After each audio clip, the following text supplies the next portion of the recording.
नमस्ते दोस्तों, कैसे हैं आप सभी। मैं हूं शैली और आपका स्वागत है आपके अपने चैनल चंटी मंटी टेल्स पर, जहां हर कहानी दिल से जुड़ी होती है। सावन का पावन महीना चल रहा है और इस मौसम में शिव जी की कहानियां सुनना मानो आत्मा को छू जाता है। इस शिव भक्ति से भरे समय में मैं लेकर आई हूं 12 ज्योतिर्लिंगों की श्रृंखला, जो शिव जी की अद्भुत शक्ति, प्रेम और रहस्यमय कथाओं को जीवंत करती है। अब तक इस सफर में हमने साथ जाना सोमनाथ, शिव का आदि रूप, मल्लिका अर्जुन, पार्वती संग निवास, महाकाल, काल को भी जीतने वाले शिव।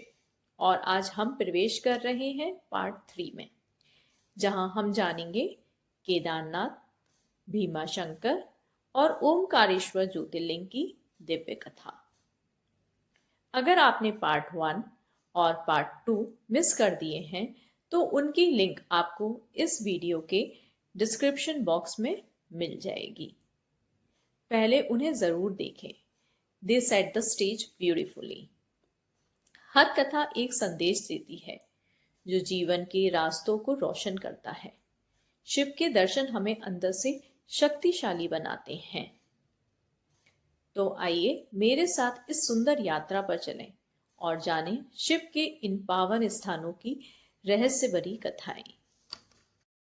उत्तराखंड के रुद्रप्रयाग जिले में स्थित केदारनाथ धाम भगवान शिव जी का पवित्र ज्योतिर्लिंग है।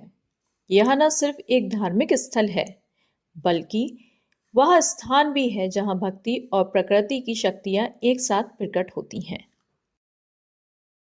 हिमालय की ऊंचाइयों पर बसा यह मंदिर 3,583 मीटर की ऊंचाई पर स्थित है और मंदाकिनी नदी के किनारे हर वर्ष लाखों श्रद्धालुओं को अपनी ओर खींचता है। आइए सुनते हैं केदारनाथ ज्योतिर्लिंग की कथा।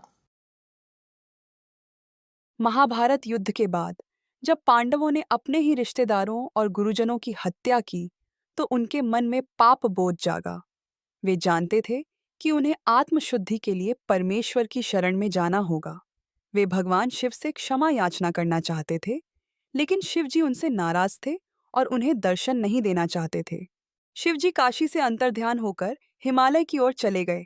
पांडवों ने उन्हें खोजते हुए केदारखंड में प्रवेश किया। वहां शिवजी ने बैल का रूप धारण कर लिया और अन्य पशुओं में जा मिले। भीम ने 2 पहाड़ों पर अपने पैरों को फैलाकर पशुओं को रोकने की कोशिश की, ताकि कोई बचकर ना निकल सके। तभी एक बैल रुका रहा। वह शिवजी थे। जब भीम ने उसे पकड़ने की कोशिश की, वह भूमि में समाने लगा। भीम ने उसकी त्रिकोणीय पीठ को पकड़ा और उसी स्थान पर शिवजी ने उन्हें दर्शन दिए। इस स्थान पर भगवान शिव की पीठ के आकार की पिंड की पूजा होती है। यही केदारनाथ ज्योतिर्लिंग है। एक अन्य पौराणिक कथा अनुसार भगवान विष्णु के अवतार नर और नारायण ने हजारों वर्षों तक केदारखंड में तपस्या की। उनकी भक्ति से प्रसन्न होकर भगवान शिव ने उन्हें दर्शन दिए और वरदान दिया कि वे यहीं ज्योतिर्लिंग रूप में वास करेंगे। 16 और 17 जून 2013 की रात केदारनाथ में भीषण बाढ़ आई। इस त्रासदी ने हजारों लोगों की जान ली और पूरे क्षेत्र को तबाह कर दिया। चलिए जानते हैं क्या हुआ था उस दिन। चोराबारी ग्लेशियर के पास भारी बारिश के कारण बादल फटा, गांधी सरोवर फट गई और बर्फ, मलबा और पानी का विशाल प्रवाह केदारनाथ की ओर आया। मंदाकिनी नदी ने अपने किनारे तोड़ दिए, जिससे पूरा नगर जलमग्न हो गया। केदारनाथ नगर लगभग पूरी तरह नष्ट हुआ। रामबाड़ा और गौरीकुंड बह गए। 5,000 से अधिक लोग मारे गए। सैकड़ों करोड़ों की संपत्ति, सड़कें, पुल और होटल समाप्त हो गए। आप जानते हैं कि हमारा केदारनाथ मंदिर कैसे बच गया? एक भारी चट्टान मंदिर के पीछे आके रुक गई और बाढ़ के प्रवाह को 2 भागों में बांट दिया। यह चट्टान मंदिर की सुरक्षा में सहायक बनी। आज उस चट्टान को श्रद्धालु पवित्र मानते हैं और उसकी पूजा करते हैं। लोगों को बचाने और उनकी मदद के लिए ऑपरेशन सूर्य होप चलाया गया। भारतीय सेना, वायुसेना, एनडीआरएफ, मतलब नेशनल डिजास्टर रिस्पांस फोर्स, ने मिलकर लगभग 1 लाख से अधिक लोगों को बचाया। खाने का सामान, पानी और फर्स्ट एड किट हेलीकॉप्टरों से पहुंचाई गई। दोस्तों, क्या आप बता सकते हैं कि ये त्रासदी हमें क्या सिखा के गई? हमें कमेंट करके अपने व्यूज जरूर बताएं। ये त्रासदी हमें सिखाती है कि प्रकृति के साथ संतुलन बनाए रखना बहुत जरूरी है। बिना सोचे समझे बिल्डिंग्स बनाना, जंगलों को काटना और धार्मिक जगहों को व्यापार का केंद्र बनाना, ये सब खतरे को बढ़ाते हैं। हमारी भावनाओं और प्रकृति दोनों की सुरक्षा जरूरी है। आज केदारनाथ मंदिर फिर से श्रद्धालुओं के लिए खुला है। मंदिर अब पहले से अधिक सुरक्षित है और वहां modern tracking system, weather forecasting system, helicopter उड़ानों के लिए भी सख्त नियम लागू किए गए हैं।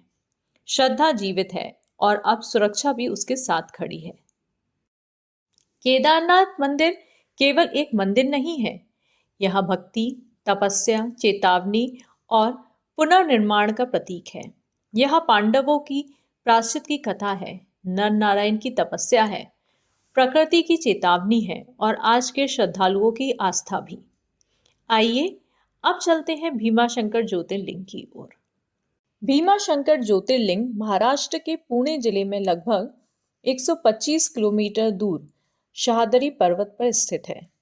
आइए सुनते हैं इसकी कथा, जो काफी रोचक और प्रेरणादायक है। शिव पुराण के अनुसार प्राचीन काल में कुंभकर्ण की पत्नी कर्कटी के गर्भ से एक राक्षस पुत्र उत्पन्न हुआ जिसका नाम था भीम। जब भीम बड़ा हुआ, उसने अपनी माता से अपने पिता के बारे में पूछा। कर्कटी ने बताया कि उसके पिता कुंभकर्ण थे, जिनका वध भगवान श्री राम ने किया था। यह सुनकर भीम को बहुत क्रोध आया और उसने देवताओं से बदला लेने का संकल्प लिया। उसने 1000 वर्षों तक ब्रह्मा जी की तपस्या की और उनसे अपराजेय शक्ति का वरदान प्राप्त किया। वरदान मिलते ही भीम ने देवताओं पर अत्याचार शुरू कर दिया और पृथ्वी पर भी आतंक फैलाया। भीम ने कामरूप राज्य के राजा सुदक्षिण को बंदी बना लिया। राजा शिवजी के परम भक्त थे। उन्होंने कारागार में ही शिवलिंग की स्थापना कर पूजा शुरू कर दी। जब भीम को यह पता चला, उसने क्रोधित होकर शिवलिंग को नष्ट करने का प्रयास किया। उसी क्षण शिवलिंग से भगवान शिव प्रकट हुए और भीम से भयंकर युद्ध हुआ। अंततः भगवान शिव ने राक्षस भीम का वध किया। देवताओं ने भगवान शिव से प्रार्थना की कि वे उसी स्थान पर शिवलिंग रूप में स्थायी रूप से विराजमान रहें। भगवान शिव ने उनकी प्रार्थना स्वीकार की और वहीं भीमा शंकर ज्योतिर्लिंग के रूप में प्रतिष्ठित हुए। मुख्य मंदिर से कुछ दूरी पर जंगलों के बीच एक छोटा सा प्राकृतिक शिवलिंग है, जिसे गुप्त भीमा शंकर कहा जाता है। यह शिवलिंग एक झरने के नीचे स्थित है और लगातार जल से स्नान करता रहता है। स्थानीय लोग इसे अत्यंत शक्तिशाली और मूल स्थान मानते हैं, जहां भगवान शिव ने राक्षस त्रिपुरासुर का वध किया था। सावन और महाशिवरात्रि के अवसर पर यहाँ भक्तों की भारी भीड़ उमड़ती है। ओमकारेश्वर ज्योतिर्लिंग भगवान शिव के 12 पवित्र ज्योतिर्लिंगों में से एक है, जो मध्य प्रदेश के खंडवा जिले में नर्मदा नदी के बीच स्थित मंदाता पर्वत पर विराजमान है। यह पर्वत ओम के आकार में है, जो इसे धार्मिक रूप से और भी विशेष बनाता है। एक राजा थे, राजा मंधाता। वे इक्ष्वाकु वंश के महान सम्राट थे, जिनका नाम भारतीय इतिहास और पुराणों में अत्यंत श्रद्धा और सम्मान के साथ लिया जाता है। एक दिन राजा मंधाता ने यह समझ लिया कि यह दुनिया हमेशा एक जैसी नहीं रहती, सब कुछ बदलता रहता है। यह सोचकर उन्होंने शिवजी की तपस्या करने का फैसला लिया। उनके मंत्री और सैनिकों ने उन्हें रोकने की कोशिश की, पर वे शिवजी की शरण में जाना चाहते थे। वे एक पर्वत पर गए और वहां कड़ी तपस्या करने लगे। उन्होंने वर्षों तक एक पैर पर खड़े होकर बिना अन्न जल के भगवान शिव का ध्यान किया। उनकी तपस्या इतनी प्रबल थी कि देवताओं तक को आश्चर्य हुआ। चारों ओर दिव्य प्रकाश फैल गया और वातावरण शिवमय हो गया। अंततः भगवान शिव उनकी भक्ति से प्रसन्न हुए और स्वयं प्रकट होकर उन्हें दर्शन दिए। भगवान शिव ने राजा मंधाता से कहा, हे राजन, तुम्हारी भक्ति ने मुझे अत्यंत प्रसन्न किया है। मैं इस स्थान पर ज्योतिर्लिंग रूप में वास करूंगा, ताकि आने वाले युगों में भक्तजन यहाँ आकर मुझे पूजें। उसी क्षण वहां ओंकारेश्वर ज्योतिर्लिंग की स्थापना हुई। यह पर्वत, जहां शिवजी प्रकट हुए, राजा के नाम पर ही वह मंधाता पर्वत कहलाया, राजा की तपस्या और भक्ति का प्रतीक। यह कथा हमें सिखाती है कि सच्ची भक्ति और तपस्या से ईश्वर को प्रसन्न किया जा सकता है। राजा मंधाता जैसे धर्मनिष्ठ व्यक्ति आज भी श्रद्धा और प्रेरणा के स्रोत हैं। दोस्तों, उम्मीद है कि आपको यह कहानी पसंद आई होगी। ऐसी और भी कहानियां सुनने के लिए चैनल को सब्सक्राइब करें और बेल आइकन पर क्लिक करें।